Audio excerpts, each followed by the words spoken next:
Hello मेरे प्यारे viewers, कैसे हैं आप सभी लोग। आशा करती हूँ आप सभी लोग अच्छे होंगे।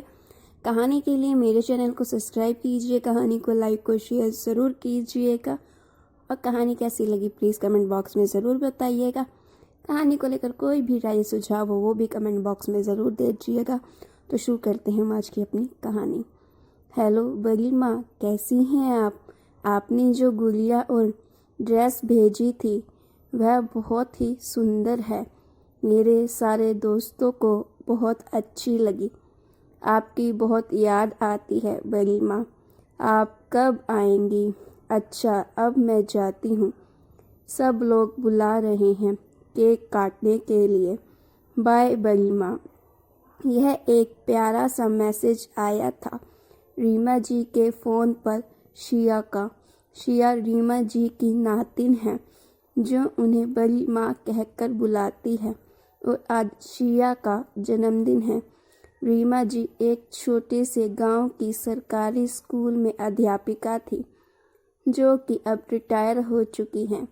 आज से 30 साल पहले रीमा जी और नीलेश जी का विवाह हुआ था और उनका वैवाहिक जीवन बहुत अच्छा चल रहा था।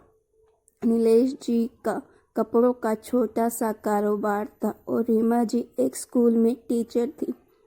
उनके तीनों बच्चे नीरज, रोहित और सबसे छोटी शालू। शालू सबसे छोटी और सबकी लाडली थी।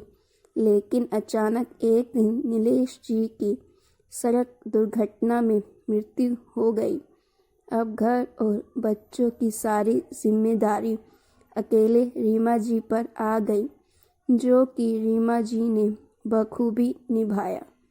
दोनों बेटे पढ़ लिख कर अपने पैरों पर खड़े हो गए और अपनी पसंद की लड़कियों से शादी कर ली।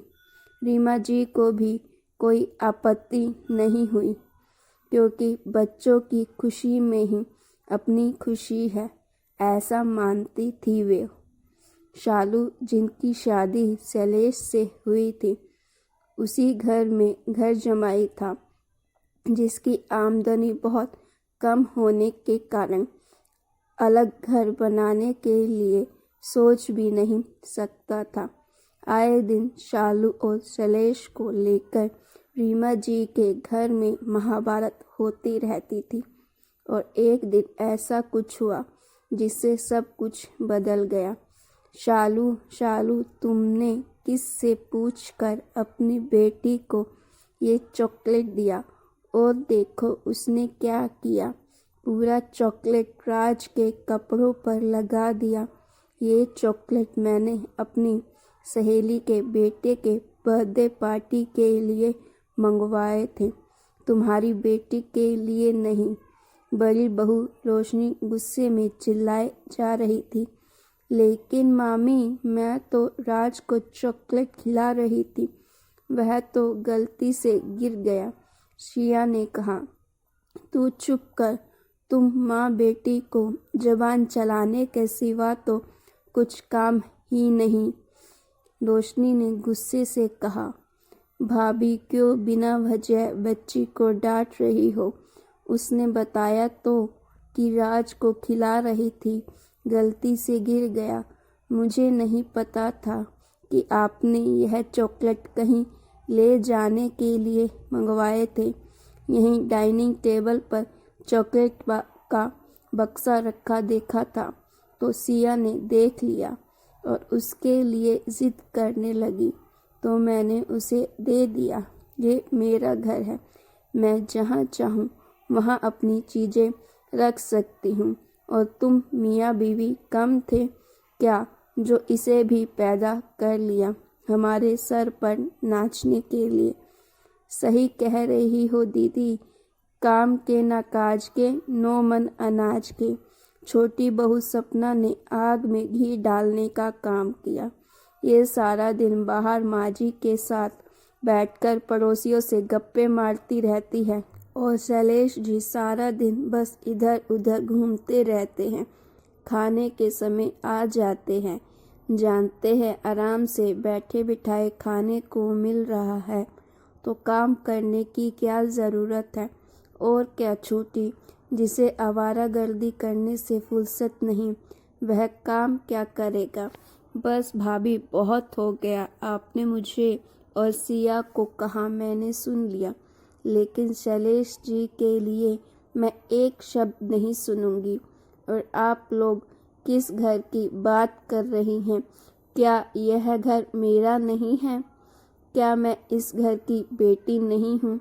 ये घर तब तक तुम्हारा था जब तक तुम्हारी शादी नहीं हुई थी, और शादी के बाद लड़की का घर उसका ससुराल होता है, मायका नहीं। तुमने किसी अनाथ लड़के से शादी की तो उसकी सज़ा जीवन भर हम क्यों भुगते? शैलेश से शादी करने का फैसला तुमने लिया, हमने तो तुम्हें मना किया था। बस बहू, बहुत हो गया। अगर किसी का समय ठीक नहीं है तो उसे इतना भी नीचे नहीं गिरा देना चाहिए कि वो उठने की कोशिश ही ना करे। कब से सुन रही हूँ तुम लोगों की ये महाभारत, और किसने कहा शैलेश जी कुछ काम नहीं करते, बस समय उनका साथ नहीं दे रहा है। तो इसका मतलब यह नहीं कि तुम लोग उनके बारे में कुछ भी कहोगे। ये सब तुम्हारी वजह से तो हो रहा है माँ, नीरज ने कहा। नीरज और रोहित भी तब तक वापस आ गए जो बाजार गए थे घर का सामान लेने।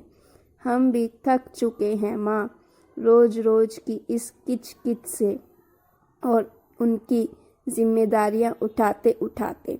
और अब तो सिया की पढ़ाई का भी खर्चा हमें ही देखना पड़ता है। अब हमसे और नहीं होगा माँ। लेकिन नीरज, रोहित, रशालू कहाँ जाएगी? तुम ही लोग सोचो। बहुओं का तो मैं समझ सकती हूँ, लेकिन तुम तो उसके भाई हो।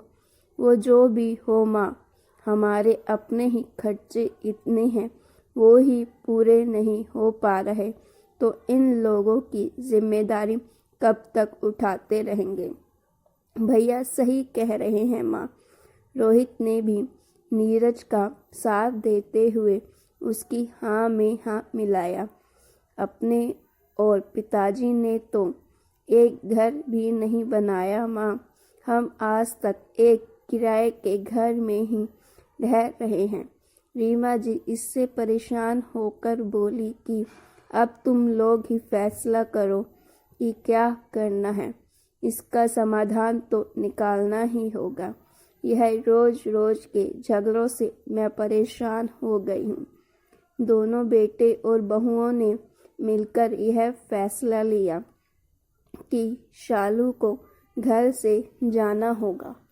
जब रिया जी ने इसका विरोध किया तो बड़ी बहू रोशनी ने कहा, माँ जी आप भी क्यों नहीं शालू के साथ ही चली जाती हैं, हमारी भी बला टले।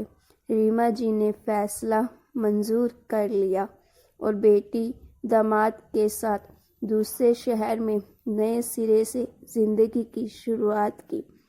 अपनी जमा पूंजी लगाकर दामाद को एक छोटी सी किराने की दुकान खुलवा दी और उनकी पेंशन से घर का खर्च और शालू की बेटी सिया की पढ़ाई का खर्चा चल रहा था।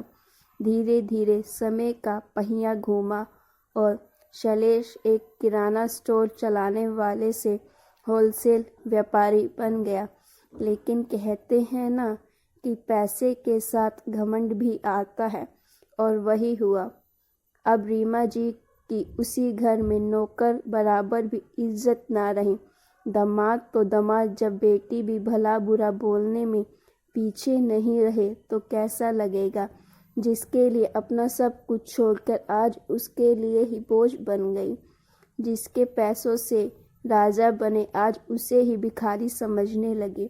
रीमा जी एक स्वाभिमानी स्त्री थी।